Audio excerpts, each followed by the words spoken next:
जय हिंद साथियों, Indian education study में आपका स्वागत। आइए हम दोस्तों जानते हैं सब्जेक्टिव टूसेंट से भौतिकी विज्ञान यानी फिजिक्स का दूसरा अध्याय हम जानेंगे, जिसका शीर्षक है गति। तो आइए हम दोस्तों जानते हैं गति के संबंध में। अगर हम बात करें अदिश राशि, तो अदिश राशि की अगर हम बात करें तो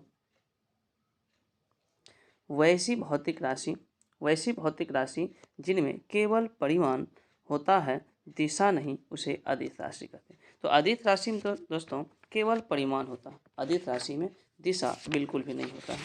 और इसका एग्जाम्पल की हम बात करें तो द्रव्यमान, चाल, आयतन, कार्य और समय, ऊर्जा, ये सब क्या है, ये सारे के सारे अदिश राशि है। विद्युत धारा, ताप और दाब, ये सभी अदिश राशियाँ।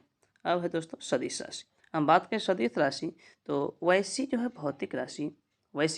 भौतिक राशि जिनमें परिमाण के साथ साथ दिशा भी रहती है और जो योग के निश्चित नियमों के अनुसार जोड़ी जाती है, उन्हें सदिश राशि कहते हैं।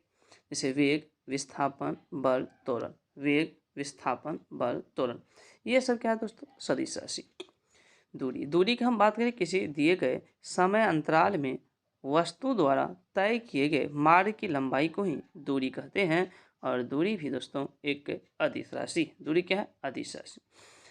और दूरी सदैव धनात्मक होता है और इसे प्लस भी से सूचित किया जाता है। विस्थापन की अगर हम बात करें दोस्तों, विस्थापन एक निश्चित दिशा में दो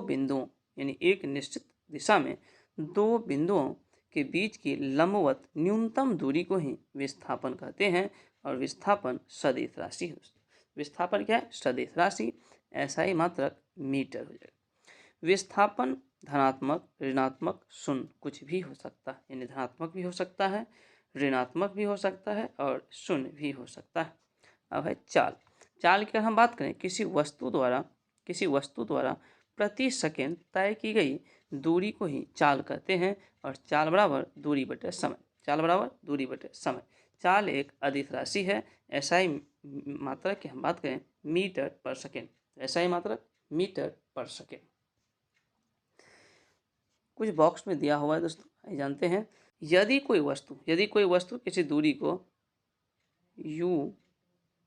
U1 चाल से तय करती है और उसके बाद उतनी ही चाल से U2 जो है चाल से तय करती है, तो संपूर्ण यात्रा में उसकी जो औसत चाल हो जाएगा दोस्तों 2U1 इंटू U2 बटे हो जाएगा U1 plus U2। B number में है दोस्तों, जब वस्तु अपनी यात्रा की आधी समय U1 चाल से और शेष आधी समय U2 चाल से चलती है, तो संपूर्ण यात्रा में उसकी औसत चाल U1 प्लस U2 बटे 2 हो जाएगा, U1 प्लस U2 बटे 2 हो जाएगा। अब दोस्तों वेग, अगर हम बात करें वेग की हम करें, इसको इंग्लिश में वेलोसिटी कहते हैं। तो किसी भी वस्तु के विस्थापन की दर को या एक निश्चित दिशा में प्रति सेकेंड वस्तु द्वारा तय की गई दूरी को ही वेग कहते हैं। और वेग एक सदिश राशि है। SI मात्रक दोस्तों मीटर पर सेकेंड, SI मात्रक वेग का मीटर पर सेकेंड, वेग क्या है, सदिश राशि। त्वरण की हम बात करें तो किसी वस्तु के वेग में परिवर्तन की दर को त्वरण कहते हैं। तो दोस्तों वेग में परिवर्तन की दर क्या कहते हैं, त्वरण। और त्वरण क्या, एक सदिश राशि है। SI मात्रक मीटर पर सेकेंड स्क्वायर, त्वरण का SI मात्रक मीटर पर सेकेंड स्क्वायर। और यदि समय के साथ वस्तु का वेग घटता है, यानी समय के साथ साथ वस्तु का वेग अगर घट जाएगा तो त्वरण ऋणात्मक होगा। और ऋणात्मक त्वरण के दोस्तों मंदन कहते हैं, क्या कहते हैं, मंदन। अब है प्रक्षेप गति। अगर हम बात करें प्रक्षेप गति का, तो प्रक्षेप गति की हम बात करें तो जब कोई पिंड ऐसे नियत त्वरण के अंतर्गत गति करता है जिसकी दिशा पिंड के वेग की दिशा से भिन्न होती है, तो पिंड के वेग का परिमाण एवं दिशा दोनों समय के साथ बदलते रहते हैं। इसके कारण पिंड एक समतल में वक्र पथ पर गति करता है और इस गति को ही प्रक्षेप गति कहते हैं। क्या कहते हैं दोस्तों, प्रक्षेप गति कहते हैं। और वक्र पथ को प्रक्षेप पथ कहते हैं। और यह सदैव परवलयाकार होता है। धनुष से छूटा हुआ बांध हवाई जहाज से गिराया गया बम, तोप से छूटा हुआ गोला आदि का मार्ग परवलयाकार होता है। तो परवलयाकार किसका ऐसा मार्ग हो जाएगा दोस्तों? धनुष से छूटा हुआ बाण, हवाई जहाज से गिराया गया बम, तोप से छूटा हुआ गोला आदि का मार्ग परवलयाकार। और ये सभी का सभी प्रक्षेप गति का एग्जाम्पल। हम बात करें प्रक्षेप गति। प्रक्षेप गति एक द्विमीय गति होता है। क्या होता है? 2 डायमेंशन, अर्थात एक समतल में गति करता है। प्रक्षेप को अधिकतम दूरी तक फेंकने के लिए, यानी कि अधिकतम दूरी तक हम किसी पिंड को फेंकना होगा तो हमें 45 डिग्री के कोण पर ऊपर की ओर प्रक्षेपित करना होगा। और प्रक्षेप कोण थीटा एवं 90 डिग्री माइनस थीटा दोनों के लिए क्षैतिज परास समान ही होता है दोस्तों। प्रक्षेप पथ में उच्चतम बिंदु पर वेग एवं त्वरण के बीच का 90 डिग्री कोण बनता है। अब है दोस्तों वृत्तीय गति। वृत्तीय गति, तो वृत्तीय गति की हम बात करें, जब कोई वस्तु किसी वृत्ताकार मार्ग पर गति करती है, जब कोई वस्तु किसी वृत्ताकार मार्ग पर गति करती है तो उसकी गति को ही वृत्तीय गति कहते हैं। और यदि वह एक समान चाल से गति करती है तो उसकी गति को एक समान वृत्तीय गति कहेंगे। एक समान वृत्तीय गति। वृत्तीय गति की हम बात करें, वृत्तीय गति एक त्वरित गति होती है। तो दोस्तों वृत्तीय गति क्या होता है? एक त्वरित गति, क्योंकि वेग की दिशा प्रत्येक बिंदु पर बदल जाती है। त्वरण की दिशा वेग की दिशा के लंबवत होती है। डोरी से बंधे हुए एक पत्थर को तेजी से वृत्ताकार मार्ग पर घुमाया जाता है, यानी कि एक वृत्त है। क्या है? एक वृत्त है और डोरी से बंधा हुआ एक पत्थर को तेजी से इस पर क्या किया जाता है? वृत्त पर घुमाया जाता है। तो घुमाने के समय डोरी टूटने पर पत्थर क्या होता है? जैसे डोरी यहाँ टूट गया तो क्या होगा? स्पर्श रेखांतरित क्या होगा? सीधा उड़ जाएगा। अब है कोणीय वेग। कोणीय वेग, तो वृत्ताकार मार्ग पर गतिशील कण को वृत्त के केंद्र से मिलाने वाली रेखा एक सेकेंड में जितना कोण पर घूम जाती है उससे कण का कोणीय वेग कहते हैं। और कोणीय वेग को प्रायः ओमेगा, कैसे? ओमेगा से सूचित करते हैं, अर्थात ओमेगा यानी कोणीय वेग बराबर θ/t। तो यदि कण एक सेकेंड में n चक्कर लगाता है तो ओमेगा 2πn हो जाएगा, क्योंकि एक चक्कर में कण 2π 360 डिग्री रेडियन से घूम जाती है। अब यदि वृत्ताकार मार्ग की त्रिज्या r है, वृत्ताकार मार्ग की त्रिज्या क्या है? r है, और एक सेकेंड में n चक्कर, कितना चक्कर? तो n चक्कर लगाता है, तो उसके द्वारा एक सेकेंड में चली गई जो दूरी हो जाएगा वृत्त की परिधि। क्या हो जाएगा? वृत्त की परिधि गुना n, यानी वृत्त की परिधि क्या होता है? 2πr, और n से, यानी कि n क्या है? चक्कर की संख्या, तो n गुना हो जाएगा। और उसकी रेखीय चाल जो हो गया तो u क्या हो जाएगा? बराबर 2πrn। तो 2πrn यानी ओमेगा r, ओमेगा बराबर क्या हो जाएगा? तो ओमेगा बराबर 2πn। तो रेखीय चाल बराबर कोणीय चाल गुना त्रिज्या। तो रेखीय चाल बराबर क्या हो जाएगा? कोणीय चाल गुना त्रिज्या। और पाई की अगर हम बात करें, पाई का मान, तो पाई की मान की गणना सबसे पहले कौन किया था? आर्यभट्ट के द्वारा किया गया दोस्तों, आर्यभट्ट के द्वारा। अब है दोस्तों न्यूटन के गति का नियम। तो न्यूटन के गति का नियम,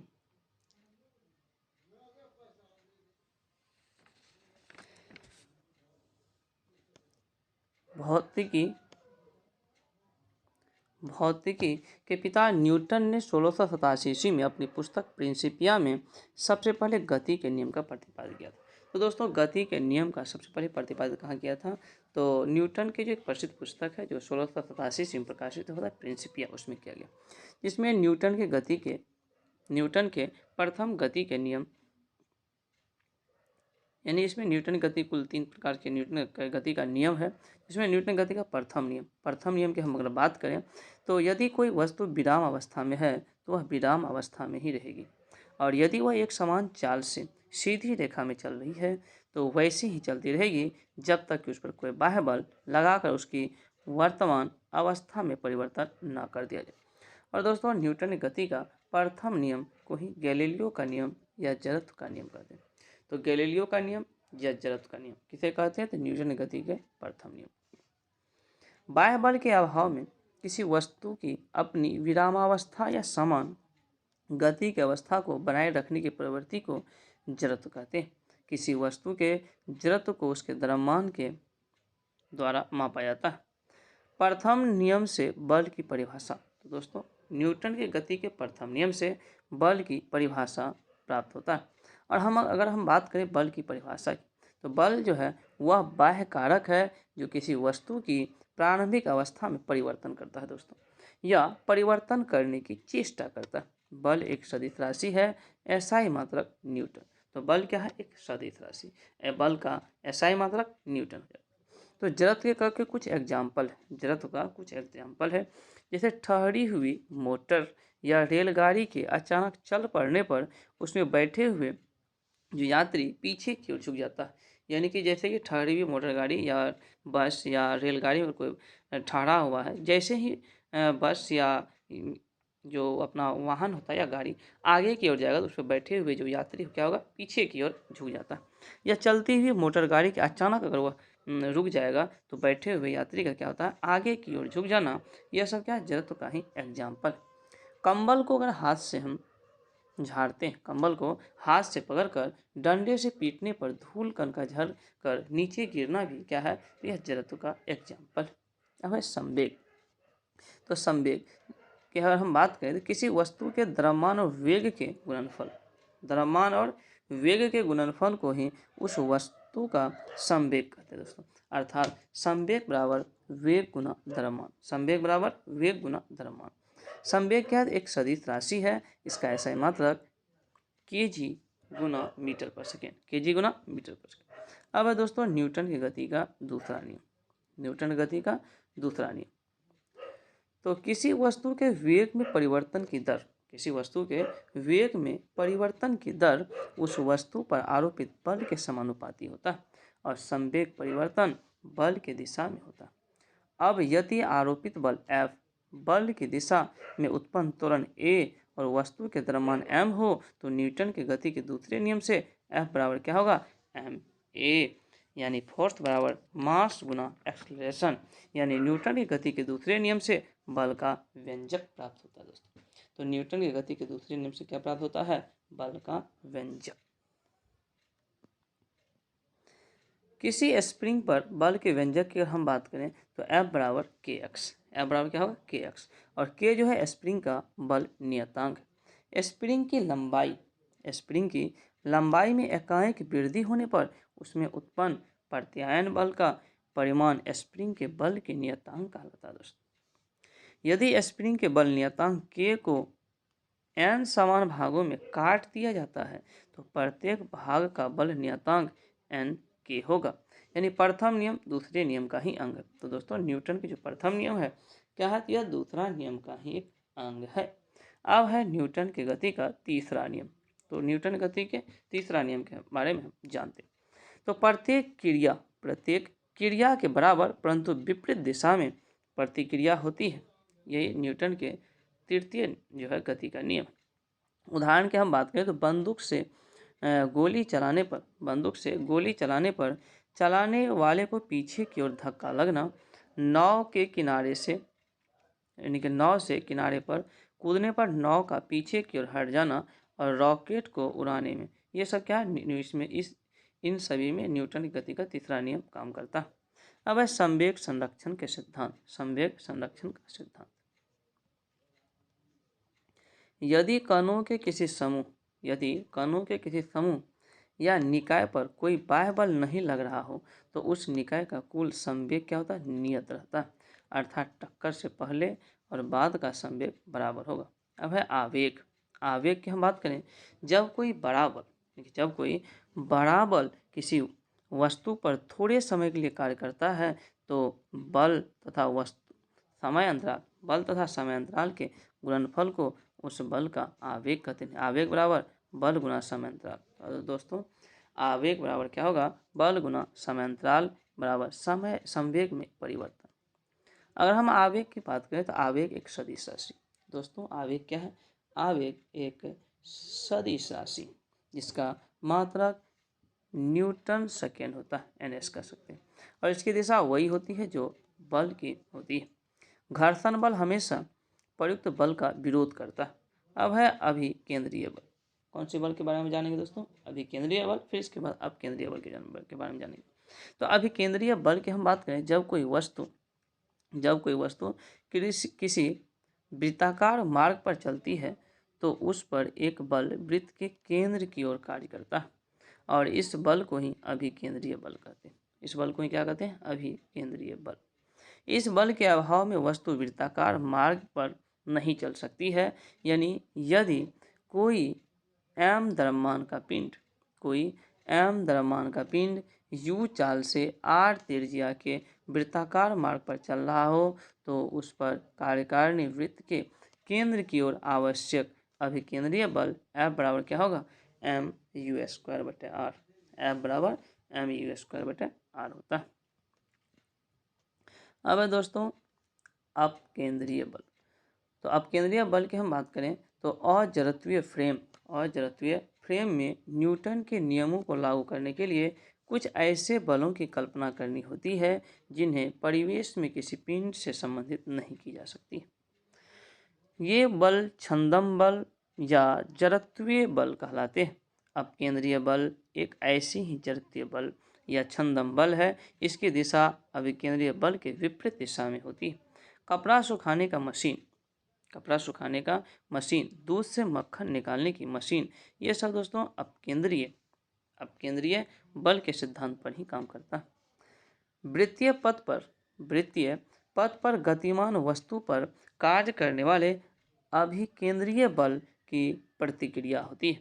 जैसे मौत के कुएं में कुएं की दीवार मोटरसाइकिल पर अंदर की ओर क्रिया बल लगाती है, जबकि इसकी प्रतिक्रिया बल मोटरसाइकिल द्वारा कुएं की दीवार पर बाहर की ओर जो है कार्य करता है। कभी कभी बाहर की ओर कार्य करने वाले इस प्रतिक्रिया बल को भ्रमवश अपकेंद्रीय बल कह दिया जाता है, जो कि क्या है दोस्तों? बिल्कुल गलत। अब है बल आघूर्ण। तो बल द्वारा एक पिंड को एक अक्ष के परितः घुमाने की प्रवृत्ति को बल आघूर्ण कहते हैं। किसी अक्ष के परितः एक बल का बल आघूर्ण उस बल के परिमाण तथा अक्ष से बल की क्रिया रेखा के बीच की लंबवत दूरी के गुणनफल के बराबर होता है। अर्थात बल आघूर्ण T बराबर बल गुना आघूर्ण भुजा। यह एक सदिश राशि। तो बल आघूर्ण एक सदिश राशि है, मात्रक न्यूटन मीटर होता है। मात्रक क्या? Newton metre. अब है दोस्तों सरल मशीन। तो आइए जानते हैं सरल मशीन के संबंध। सरल मशीन तो यह बल आघूर्ण के सिद्धांत पर काम करती है। यानी कि सरल मशीन के सिद्धांत पर काम करता है, तो यह बल आघूर्ण के सिद्धांत पर कार्य करती है। सरल मशीन एक ऐसी युक्ति है जिसमें किसी सुविधाजनक बिंदु पर बल लगाकर किसी अन्य बिंदु पर रखे हुए भार को उठाया जाता है, जैसे उत्तोलक, घिरनी, आनतल, स्क्रू, जैक इटिस। उत्तोलक की अगर हम बात करें दोस्तों, उत्तोलक की जिसको लीवर बोलते हैं, तो उत्तोलक एक सीधी या टेढ़ी दृढ़ छड़ होती है जो किसी निश्चित बिंदु के चारों ओर स्वतंत्रतापूर्वक घूम सकती है। और उत्तोलक दोस्तों 3 प्रकार का होता है।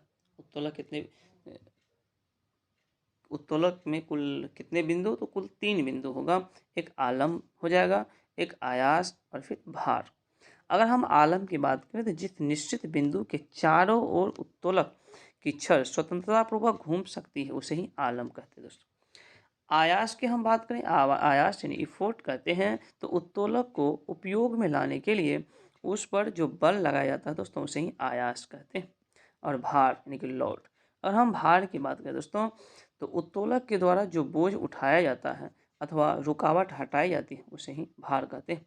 और उत्तोलक 3 प्रकार के होते हैं। उत्तोलक कितने प्रकार के? तो कुल 3 प्रकार के उत्तोलक होते हैं दोस्तों। पहला है प्रथम श्रेणी का उत्तोलक, फिर द्वितीय श्रेणी का उत्तोलक और फिर तृतीय श्रेणी का उत्तोलक। तो हम जानते हैं बारी बारी से। सबसे पहले इसमें जानेंगे प्रथम श्रेणी के उत्तोलक। तो प्रथम श्रेणी के उत्तोलक जो है दोस्तों, इस वर्ग के उत्तोलकों में यानी कि प्रथम श्रेणी के उत्तोलक में आलम F आयास ई और भार W के बीच स्थित होता है। यानी आलम जो है F, यह क्या होता है, आयास और भार के बीच में स्थित होता है। इस प्रकार के उत्तोलक के यांत्रिक लाभ की हम बात करें दोस्तों, यानी प्राथमिक उत्तोलक के जो यांत्रिक लाभ है 1 से अधिक, 1 के बराबर या 1 से कम भी हो सकता है। और प्रथम श्रेणी के उत्तोलक में इसका एग्जाम्पल बहुत इंपॉर्टेंट होता है। और हम एग्जाम्पल की बात करें तो कैंची क्या है, प्रथम श्रेणी का उत्तोलक। पिलास प्रथम श्रेणी का उत्तोलक हो जाएगा। सिंडासी फिर कील उखाड़ने की जो मशीन है, शीश झूला, साइकिल का ब्रेक, हैंड पंप, यानी कैंची, पिलास, सरसी कह सकते हैं इसको, सिंडासी बोलते हैं, कील उखाड़ने की मशीन, शीश झूला और साइकिल का ब्रेक, हैंड पंप, ये सब प्रथम श्रेणी के उत्तोलक। अब हम जानेंगे दोस्तों द्वितीय श्रेणी के उत्तोलक। इस वर्ग के उत्तोलक में आलम F व आयास E के बीच भार W होता है। इस प्रकार के उत्तोलकों में यांत्रिक लाभ सदैव 1 से अधिक होता है। तो द्वितीय श्रेणी के उत्तोलकों में दोस्तों यांत्रिक लाभ क्या होगा, सदैव 1 से अधिक। और इसके उदाहरण क्या है, सरोता, नींबू निचोड़ने की मशीन, सरोता, नींबू निचोड़ने की मशीन, एक पहिए की कूड़ा ढोने की गाड़ी, ये सब दोस्तों द्वितीय श्रेणी के उत्तोलक। अब है तृतीय श्रेणी के उत्तोलक। अगर हम बात करें तृतीय श्रेणी के उत्तोलक की, तो इस वर्ग के उत्तोलकों में आलम F आलम जो है, यानी कि आलम F जो है भार W के बीच में आयास E होता है। यानी आलम और भार के बीच क्या होगा, आयास। और इसका यांत्रिक लाभ सदैव 1 से कम होता है। इसका एग्जाम्पल है मनुष्य का हाथ और चिमटा, मनुष्य के हाथ और चिमटा। अब दोस्तों गुरुत्व केंद्र। गुरुत्व केंद्र किसी वस्तु के गुरुत्व केंद्र, किसी भी वस्तु का गुरुत्व केंद्र वह बिंदु है जहां वस्तु का समस्त भार कार्य करता है, चाहे वस्तु जिस स्थिति में रखी जाए। वस्तु का भार गुरुत्व केंद्र के ठीक नीचे की ओर कार्य करता है। अतः गुरुत्व केंद्र पर वस्तु का भार के बराबर ऊपरी मुखी बल लगाकर हम वस्तु को संतुलित रख सकते हैं। अब है संतुलन के प्रकार। अगर हम बात करें संतुलन के प्रकार की, तो संतुलन 3 प्रकार के होते हैं, एक अस्थायी संतुलन, अस्थायी संतुलन और उदासीन। तो अस्थायी संतुलन, अस्थायी संतुलन और उदासीन। अस्थायी संतुलन की हम बात करें दोस्तों, यदि किसी वस्तु को उसकी संतुलन स्थिति से थोड़ा विस्थापित कर दिया जाए तो बल हटाते ही पुनः वह पूर्व स्थिति में आ जाए, तो ऐसी संतुलन को अस्थायी संतुलन कहते हैं दोस्तों। अब है अस्थायी संतुलन। हम बात अस्थायी संतुलन करें तो यदि किसी वस्तु को उसकी संतुलन अवस्था से थोड़ा सा विस्थापित करके छोड़ने पर वह पुनः संतुलन की अवस्था में न आए, उसे अस्थायी संतुलन कहते हैं। अब है उदासीन संतुलन। अगर हम बात करें उदासीन संतुलन की, तो यदि वस्तु को संतुलन की स्थिति से थोड़ा सा विस्थापित करने पर उसका गुरुत्व केंद्र G उसी ऊंचाई पर बना रहता है तथा छोड़ देने पर वह वस्तु अपनी नई स्थिति में संतुलित हो जाती है, तो उसका संतुलन उदासीन कहलाता है। अब है दोस्तों अस्थायी संतुलन के शर्तें। अस्थायी संतुलन के शर्तें, तो किसी वस्तु के अस्थायी संतुलन के लिए 2 शर्तें का पूरा होना आवश्यक है। 2 शर्तों का पूरा होना आवश्यक दोस्तों। पहला शर्त है कि वस्तु का गुरुत्व केंद्र अधिकाधिक नीचे होना चाहिए, यानी वस्तु का जो गुरुत्व केंद्र है क्या होना चाहिए, अधिकाधिक नीचे की ओर होनी चाहिए। दूसरा है गुरुत्व केंद्र से होकर जाने वाली ऊर्ध्वाधर रेखा वस्तु के आधार से गुजरना चाहिए। वस्तु किससे, आधार से गुजरना चाहिए। तो दोस्तों दूसरा अध्याय यहाँ पर समाप्त होता है। अगर ये वीडियो आपको पसंद आए तो कृपया इसे लाइक करें, अपने दोस्तों में शेयर करें, और अगर आप चैनल पर नए हैं तो चैनल को सब्सक्राइब करें। थैंक यू, धन्यवाद।